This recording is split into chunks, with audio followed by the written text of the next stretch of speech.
The weekly Industry Angel podcast hears from business leaders and entrepreneurs who share their stories and that all-important light bulb moment. This can inspire us all and maybe scratch that itch and kickstart that idea that keeps you awake at night.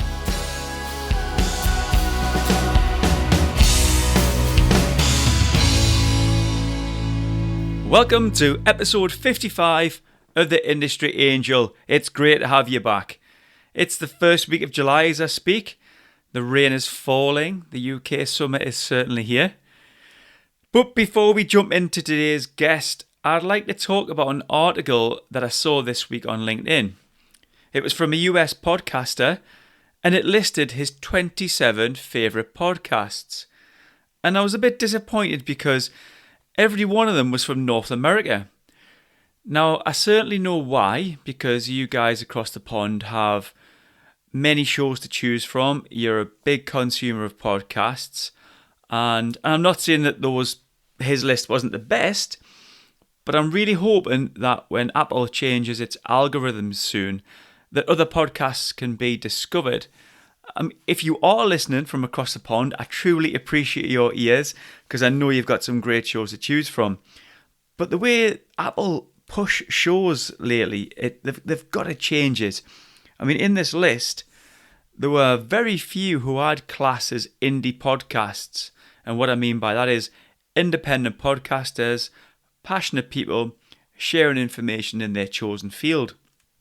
So my request to you is to try and support and find some new podcasts in your chosen field and your interest. For instance, I listen to The Unexplained with Howard Hughes. I listen to the Speaker Lab and various Sunderland Football Club related shows. So why don't you delve into new and noteworthy and see what's there?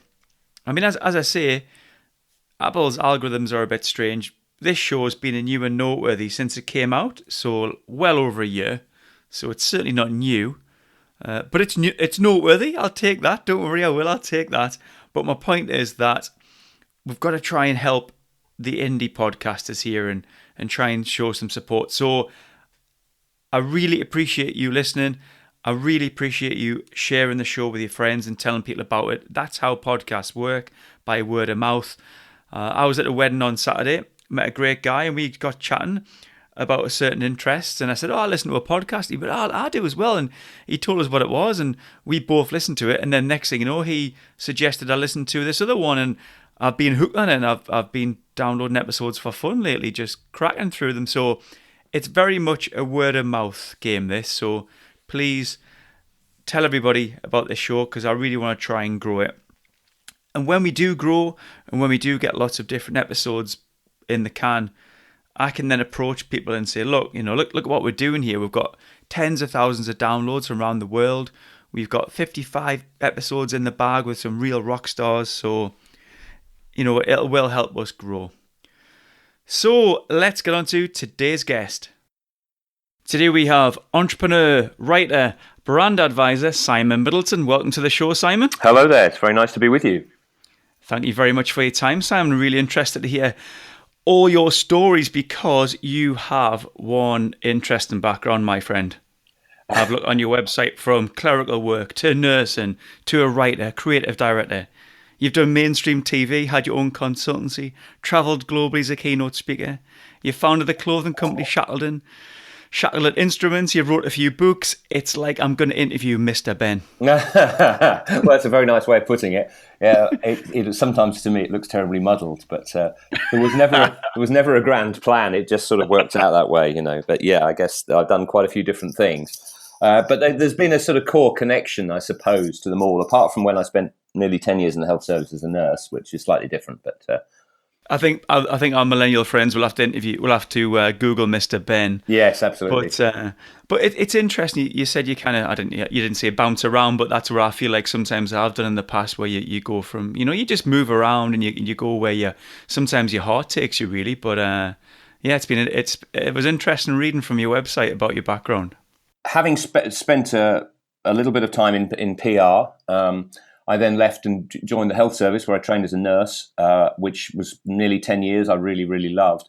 But then I left the health service and went back into the marketing world. And I decided that I wanted to be a freelance writer. This is in the early 90s. And I managed to get some gigs doing freelance copywriting for agencies around East Anglia and in London. I was living in Norwich. And I just started to write some of the really sort of dull things, furniture catalogues and the naming of housing estates and all kinds of bizarre things like that. And but eventually I was offered a job first as the creative manager and then creative director of quite a big advertising agency in East Anglia. And so suddenly I found myself in a position of working with some big brands, people like Barclays and so on. And I didn't really know what the concept of brand was at the time. This is now in the sort of late 90s. People didn't really talk about branding in those days so much. It was just beginning to become a discipline in its own right. So I studied it as much as I could and began to advise not only the agency's clients, but also agency staff about what branding meant. And I became then the director of creative and brands. Suddenly we had a branding department. And I did that very happily for about 5 years and left in the mid-2000s to set up my own strategic brand consultancy. And with that's more or less what I've done since, apart from the fact that I've then gone on to write books about it and to set up my own branded businesses and so on. So branding has been the theme for quite a long time now. What I picked up on there, really interesting point that you sort of, branding wasn't around back in the day, so then you just try to maybe self-learn. So how did you go about doing that? I read an awful lot of books. The concept was known in the States, and people had written books about concepts to do with brand positioning, for example, which is a sort of development, really, of the unique sales proposition. And it's really about, in those days, it was about where did a company or a product or an organization sit in relation to others. But it was much less nuanced than it is now, because now branding really is all about relationships between a product or an organization and its audiences, or what we would now call its community, if you like. So it's become more and more personal, more and more emotional over the last decade and a half. But yeah, I just read an awful lot of books and picked up whatever I could. What I was trying to do, because when I was creative director, my job with the team of people that I was managing was to come up with a killer idea in whatever form, whether it was for a TV ad or a 48-sheet poster or a PR campaign or whatever, come up with a killer idea which would express a particular promise of a brand. So what I tried to do when I became director of brands was to get behind that and ask the question, why? And so branding was really always, why are we doing this? Why does this company want to put across this message? Is it the right message from this company? Or is there a different message that suits the company better, et cetera, et cetera? So it was all about looking under the bonnet, as it were, and drilling down, rather than just trying to come up with a smart idea all the time. One word that you said that really stuck in my mind was relationships when it comes to branding. Yeah. So we actually had our friend Jeff Ram on the show a few weeks back, and we discussed how some of the larger brands like Amazon and Apple are often the examples we talk about. Yes. And what Jeff and I were talking about would be wonderful if more of us as speakers within business try to support the kind of lesser known businesses out there who are doing an amazing job but aren't hitting the headlines. So thinking about that, Brandon, Simon, I'm going to put you on the spot here. I can see this coming. Who do you see that has a nice brand, that has a really good sort of honest integrity, that kind of thing, that really plucks at our heartstrings? Well, there are so many, actually, in so many different fields. I currently spend my time divided between Norfolk and Suffolk, and in particular a Suffolk town called Southwold. In Southwold, there is a brewery called Adnams. And Adnams is a really interesting brewery because it could easily have got swallowed up in the 90s when all the independent traditional real ale brewers, if you like, were being swallowed up by bigger corporations and often closed down. But Adnams decided back in the 90s to stand firm, and it did a number of really interesting things. One was that it turned itself into a PLC, so it sold shares. Another one was that it recognised that it wasn't enough to just brew brown beer, which it had done for many, many years, and that it realised that its customers were saying, your brown beer is great and we love it, but we need some other things as well. So Adnams shifted itself very deliberately from being a product-oriented company to being a customer and brand-oriented company, and it survived, and it now brews dozens of different ales. It has coffee shops, it has hotels. It's turned itself into a leisure company, if you like, but it's always maintained its core story, and its core story is that it's based in a beautiful seaside town in Suffolk. Which has been the heart of the town for 200 years, and it tells that story very, very lucidly and compellingly, and through that has managed to make an emotional engagement with people. You'll find that people in this part of the world are fiercely loyal to Adnams and compare any beer they might drink anywhere else in the world with Adnams, usually not favourably. So it's by consistent storytelling that Adnams have done that. But they've been around for 200 years. There are lots of examples of brands that have grown up. Let's pick a smaller one.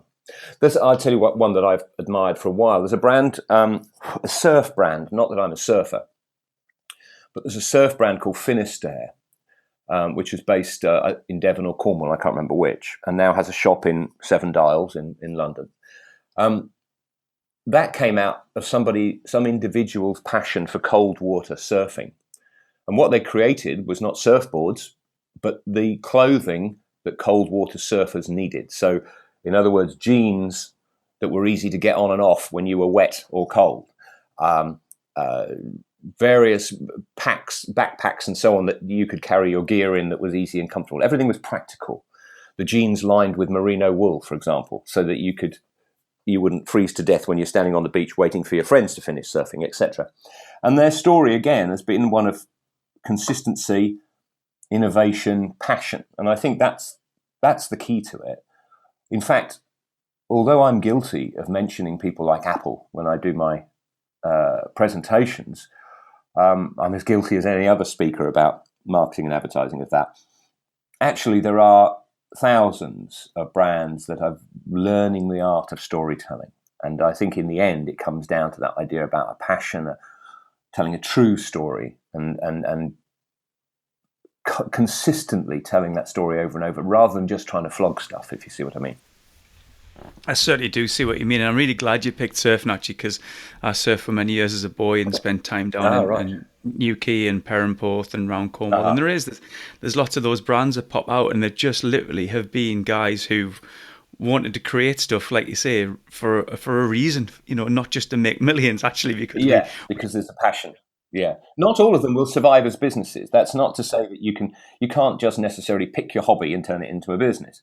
The reason I mentioned Finisterre is that they're just on the verge, I think, of breaking through to people who aren't necessarily surfers. It's in a really interesting stage, because there are a lot of those sorts of brands that suddenly become high street mainstream, and they lose their cachet and their romance.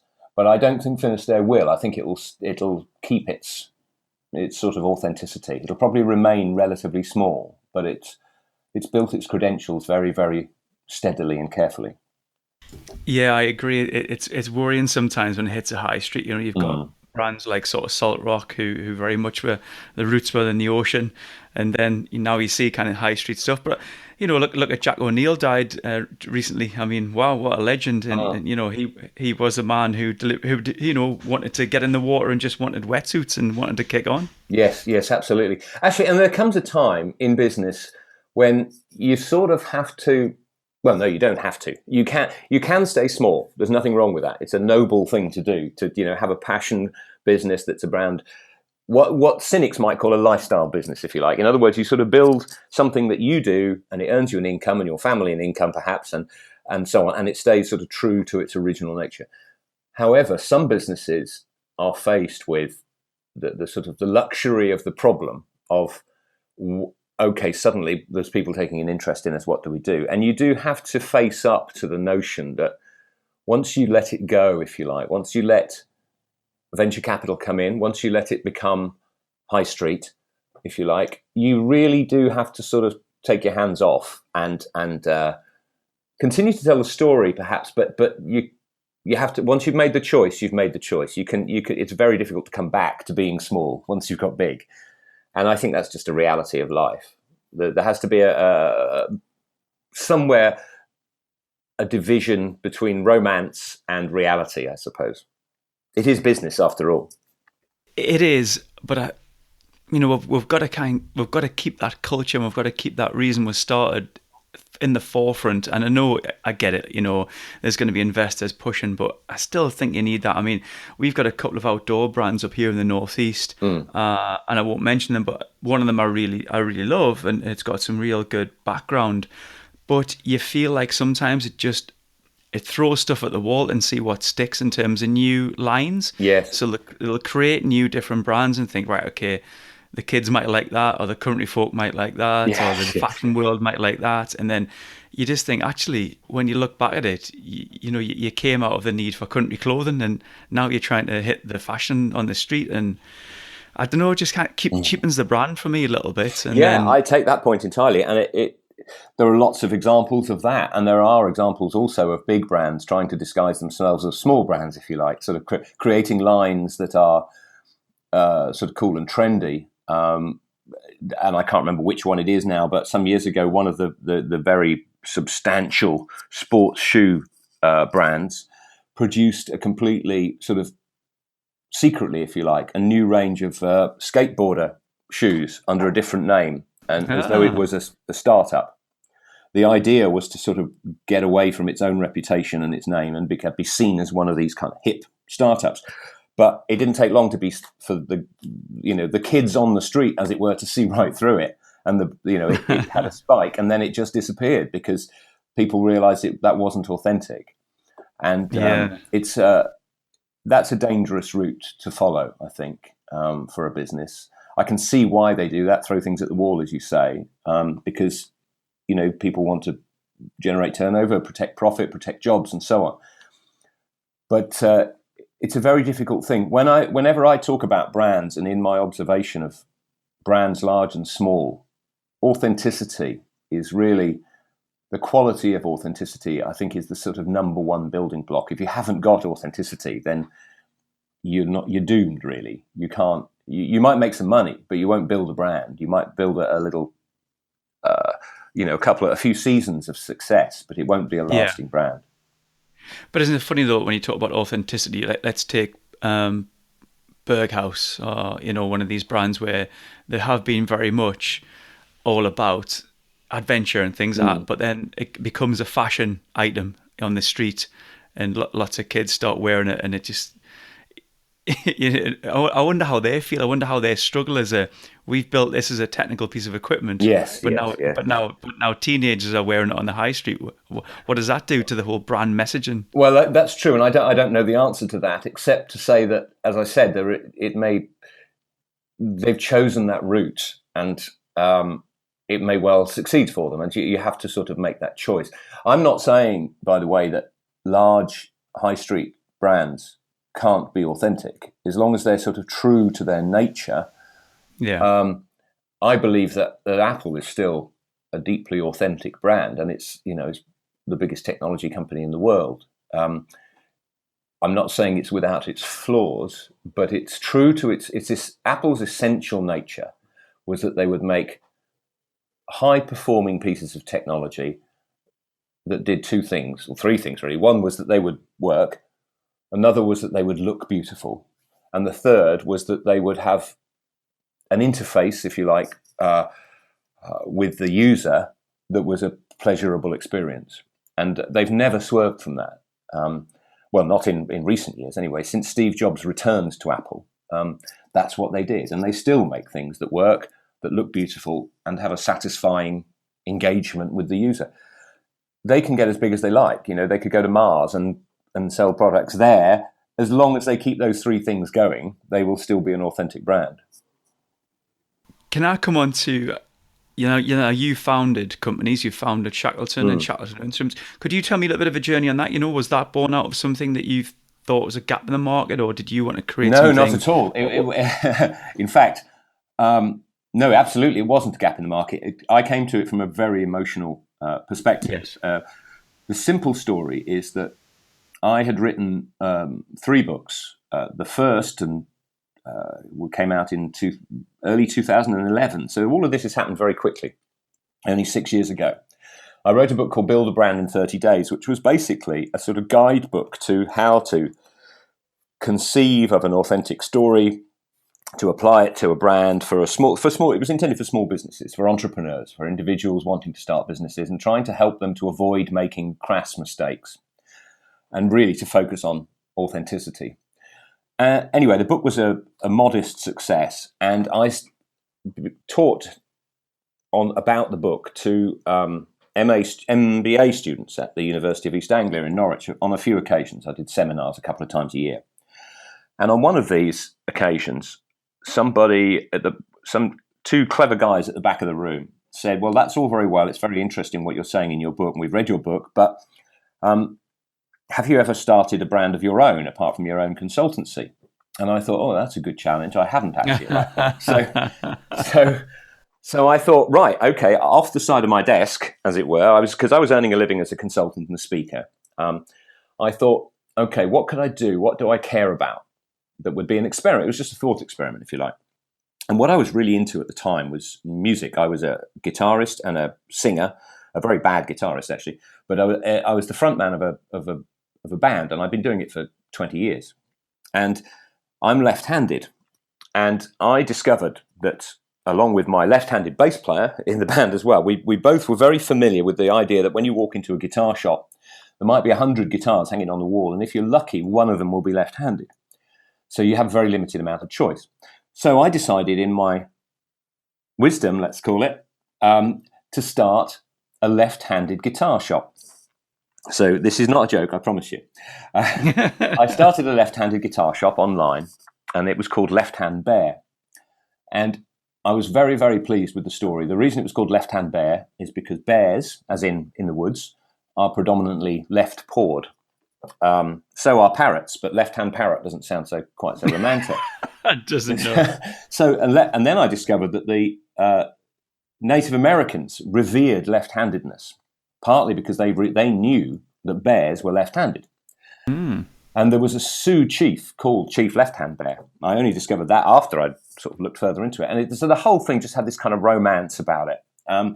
And a friend of mine who's a graphic designer came up with a super cool logo, a visual identity for the brand featuring a left-handed bear.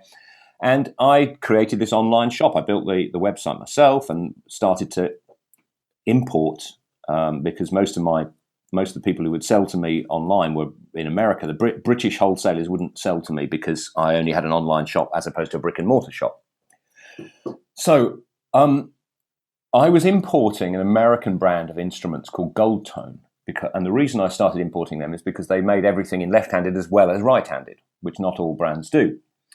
But their key feature, I am getting to the point, their key interest was not guitars, but banjos. Banjos being the 5-string instrument that you hear in bluegrass music and so on, and that Mumford & Sons play. So I started to import their banjos, and this is where it kind of got interesting, and I learned a great business lesson. So I had a website called Left Hand Bear, sold only left-handed instruments.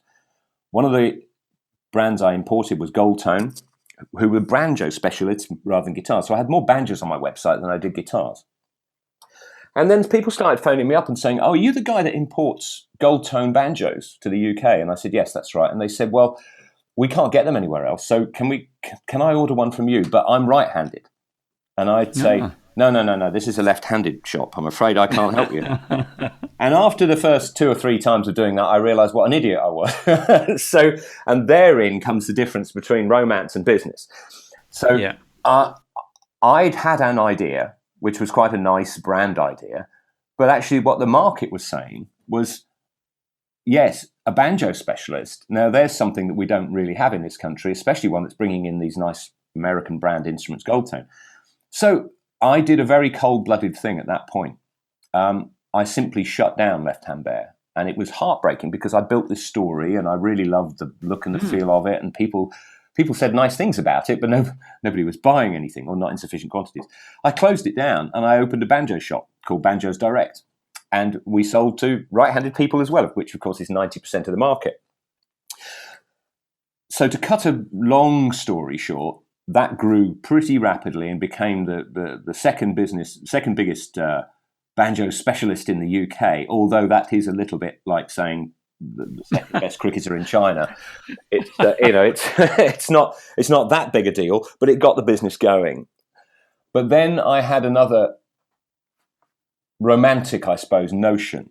I got very interested in the Made in Britain movement, and I got to know people like Kate Hills from Make It British and Meet the Manufacturer, and the notion of things being made in Britain appealed to me a great deal. And I knew that the instruments I was importing from the States were actually largely built in China and then finished in the States, and they'd done this sort of global trip, and I found that sort of unsatisfying. I looked into the industry in this country and discovered that no one had had a banjo factory in Britain for about 60 or 70 years. As it turned out, I discovered why later on. But then I decided to open a banjo factory, the first one in Britain for 60 or 70 years, and I held a Kickstarter campaign. And Kickstarter being one of the crowdfunding platforms. Yeah. And it was the most famous at the time. There are others. There's Indiegogo and there's a number of others. So I went onto this platform. I made a little video with the help of a film student that I happen to know, and told a story about how I was going to revive the banjo making industry in Britain. And to do that, I said I needed, I can't remember what the figure was now, about £30,000. And we raised the best part of £50,000 in pledges. We called it the Great British Banjo Company. And we decided to, we created one particular product. We were just going to make one instrument, start with a very simple, traditional, straightforward instrument, but made in a modern way, but largely handcrafted in Britain. And we received several hundred pledges. About 100 of those were for advance orders for instruments. So we already had, we were ready to go, if you see what I mean. Yeah. And I wanted a name for this product, this actual banjo, that was representative somehow of the history of the banjo in Britain, because it's an American, well, originally it's a Persian instrument, then West African, and then, most of its modern history has been in the States.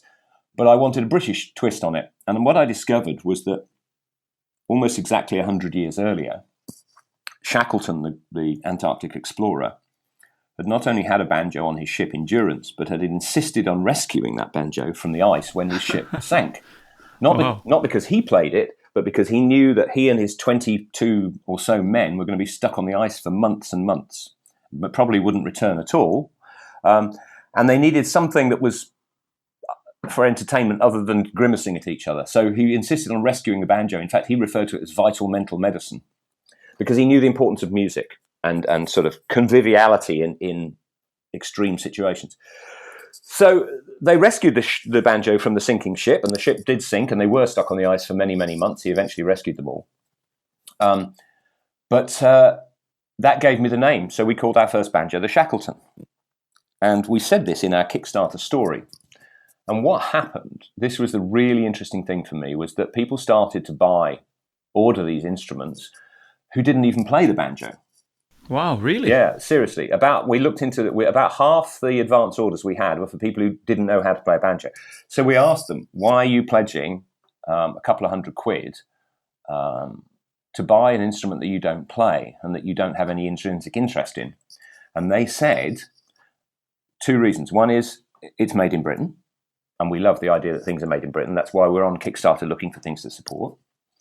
The second one was we love the story of Shackleton.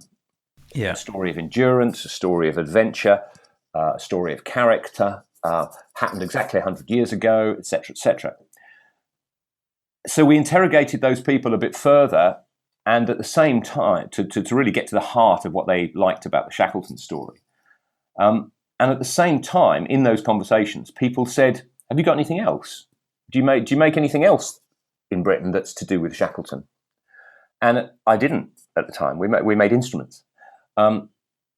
So I thought, no, there's an interesting possibility there. So I found some photographs of Shackleton taken in about 1916 or 1914, 15, wearing a thick patterned sweater with a stand-up collar, a sort of basket weave across the chest, and just a twist on a traditional fisherman's sweater, but slightly different. So I went to a knitwear manufacturer. In fact, I went to several knitwear manufacturers in Britain, and I eventually found one that said, yeah, we can make that.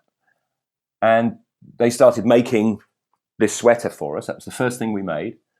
And people started buying it. And suddenly I had two businesses. I had an instrument business and a clothing business, albeit with simply knitwear to start with. And then we went on to develop. I won't rattle on about the whole thing. We did the whole process again with Kickstarter, focusing on Shackleton clothing. And they now exist as two different businesses. And it's been a real ride. Wow. But it's all been about storytelling. Just thinking about that Kickstarter, Simon, so the 30k or 50k or whatever it was, what did that allow you to do? What did the finance look like? How was it set up? Well, it's very simple, really. What a Kickstarter, people often ask me, why would people give you money? Are they getting shares? And well, no, they're not getting shares for that, although I'll come back to the share thing in a moment. What they're getting, basically, you put a shopping list on the Kickstarter, and you say, if you give me X £100, you can have the one of the first British banjos, blah blah. If you give me £5, you can have a tin mug with the logo on it, or a T-shirt and things like that. There's various things. So people, what they're doing basically is advance orders. They say, I pledge the money. It doesn't leave their accounts at that time. I pledge the money. When you've hit your target. And this is an interesting thing about Kickstarter, the way it's set up. You have to, if you set a target, I think I set £30,000. If we hadn't reached £30,000, I wouldn't have got anything, and it wouldn't have cost any of the pledgers anything. But we bust our target. We went right through it, and I think we ended up, if I remember right, somewhere between 40 and 50. I haven't got the figures in front of me. But at that point, the money leaves the pledgers' accounts, and you get the cash. What you're faced with then, of course, is that you have a massive responsibility. You then have to go ahead and make the thing and deliver it, or you have to give the money back. So you really are committed at that point. Yeah. So basically what I did was I managed to get different parts of the banjo made in a couple of different companies around the country. So, for example, the shell of a banjo, which is round, basically. A banjo in its essence is a drum with a neck. Okay, that's the essential technology of it. So I went to a drum maker in Britain and said, if you ever have any downtime making drum shells, would you like to make some banjos? And they said, we don't know anything about banjos. And I said, don't worry about that. It's exactly the same as a drum. It's just slightly different size. And I demonstrated that to them with a few examples. And they went, oh, yeah, we can do that. So they made the shells for us. Then I bought pieces of certain kinds of timber cut in certain sizes from a woodyard in Norfolk, and I took it to an engineering factory in Norfolk who were used to making metal parts and aluminium parts and for people like Lotus cars and so on. And they made the first batch of banjo necks. Using machine tooling, computer-controlled machine tooling, they cut out the basic shape. And then I met a craft instrument maker who was looking for a job, basically. And he did all the final finishing and fettling and turned it from sort of two basic parts into a beautiful instrument. And he now runs the business, in fact. So the finances were very simple. You have a pot of money and you have to do responsible things with it.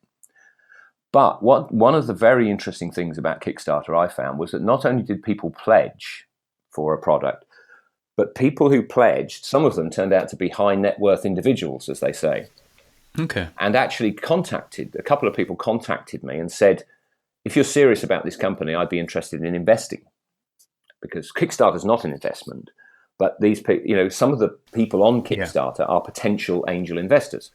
Yes. So I had meetings with 2 or 3 people and managed to bring some actual investment on board, and that kind of got us going. And particularly that happened when we went to the clothing range, when people then saw a bigger market, a more general, a brand that had the chance of sort of not just being in a niche of musical instruments, but being general. We went on to raise a lot of hundreds of thousands of pounds in equity investment. So I started off owning it all, and now I own a relatively small part. I'm still the largest individual shareholder, but we brought on a dozen or more investors, and it's going through another investment round right now, in fact, on the clothing brand side. So when I began, I knew nothing about investment. I knew nothing about building companies.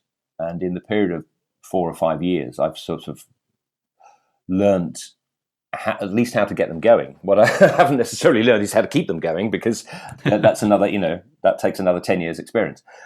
But I suppose the point of the story is that you can create a brand with real sort of potential and clout and attract serious investors if you tell your story well enough. And I think that was the skill that I had, rather than any manufacturing skill or accounting skill or anything like that. And just to wind that back, so that was basically because of your book, Build a Brand in 30 Days, and you wanted to kind of prove it? Yes, exactly. So I felt I had something to prove, because I really hate business advisors who never run businesses. Sure. I don't mean personally. I just mean it's an annoying thing. If you go to You do. You've got them on your dartboard. Well, I've had a number of experiences. You'll go to a bank and ask them to lend you money, and they'll send you I know what's coming. Local business advisor, and you ask them, so what have you done? And they've been in banking since they were 17. And they know how the bank works, but they don't know actually what it takes to run a business. They don't know the kind of the agonies of the long dark nights of the soul when you lie awake thinking you're about to go bust, and all of that stuff, and the big decisions. Should the banjo business and the clothing business remain the same business, or should they be separated? Those sorts of, should we make knitwear and it's relatively easy to make and it's quite a good margin. Should we then move into outerwear, which was much more complex and much more technically demanding, with much more investment and relatively less margin? Should we do that? I don't know. A coward, the natural instinct, I suppose, of a cautious person, if you like, would be to say, no, don't do it. Stick with what you know. But we were trying to build a brand, so we moved on. And that's indeed the way that it's... I've sort of lost the trace of the question now, except, yes, it was prompted by writing the book and feeling that I'd set myself a challenge. And it's been a hell of a challenge. I think it's interesting because you pivoted quite a few times, but you mentioned there that it's quite hard to think about, should I do this, should I do that? I think sometimes it just happens, and sometimes you don't really brainstorm it too much. Maybe customers might push you there, or your gut or your heart pushes you there. Next thing you know, you're doing it, and you're on. And yes, that's absolutely right. It's just rolled out. You can't prevaricate forever. Sometimes you just have to dive in. And I'm by nature, although I'm relatively cautious financially, I'm also by nature a kind of person that thinks, go on then, let's have a go.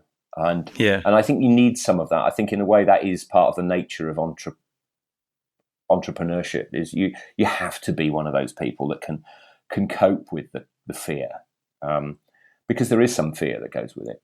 And I've had my moments, but as it happens, I think Shackleton, the clothing brand, is here to stay. And I'm not involved now, except as a shareholder, but it's making some really, really interesting progress, and you'll see it in some interesting places in the next couple of seasons.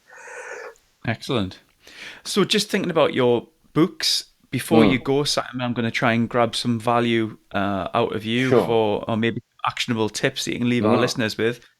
Again, you're on the spot, mate, but is there anything you can leave us with? Yeah, well, I keep coming back to this whenever I talk to people about brands. I've worked with some really big brands. I've observed some really big brands, and I've worked with small brands. I've worked in brands in commerce, in the third sector, the charitable sector, etc. Really powerful brands have 4 things in common, and I suppose what I would urge your listeners to think about if they are building a brand of any kind is, do they have these 4 things? And the 4 things are, number 1, we've mentioned already, which is authenticity. Is what they're saying or doing authentic, true to itself? That doesn't mean that it has to have a long history. It just means it has to be true to itself. It can't be ducking and diving and making stuff up. It has to be true. We know what authentic feels like. And so first question is my brand authentic? The second one is my brand distinctive? Because it's all very well being authentic, but you really won't build a brand if you're the same as the other guy. You can build a company and sell some stuff based on imitation, but you won't build a lasting brand. And if that's your intention, you have to be distinctive. You have to be utterly distinctive, really, really, really different. And so the point of the Banjo Company, for example, it was utterly distinctive in the sense that there was no one else in the country who had done it for 70 years. You don't get much more distinctive than that. So authenticity and distinctiveness. The third platform, or pillar, if you like, is telling a compelling emotional story. Okay. You have to get into people's hearts. You have to make their hearts beat faster. That's why we discovered that half the people buying Shackleton banjos didn't play the banjo. It's the reason. It was a purely emotional decision. They felt emotional about something being made in Britain by hand. They felt highly emotional about the Shackleton story, and they wanted to be part of it. So you've got to somehow reach into people's hearts and souls. And the fourth one is excellence. And it's simply, the reason it's placed fourth is because it used to be trendy in the 90s. There was books like In Pursuit of Excellence and so on. Excellence was all you needed. Excellence isn't all you need, but excellence is one of the things. You have to constantly strive to make something great. You can't build a brand while making second-rate product or delivering second-rate service. Yeah. So authenticity, distinctiveness, being compelling, and pursuing excellence. They're my top tips, I think, in whatever field. I love them. I totally agree. I can't even think of any more. After you said excellence, I was thinking. You also have to be prepared to lie awake at night worrying about money if you're going to be an entrepreneur. That's another story. Right. Okay. Resilience then. Yeah, resilience. Or grit, actually. Grit seems to be a fashionable word at the moment. There's a book out at the moment by an American psychologist called Grit, and it's all about that notion, what is it that helps individuals survive in careers? What is it that makes American Marine cadets get through to the end of the gruesome training? It's grit as much as anything else. You've got to be tough. Yeah. No, I like that. So we've gone from 4 pillars to 5. Yeah, I'm going to add that one. Resilience. Yeah. I'm going to add that one. You can have that. Thanks very much. I'll credit you.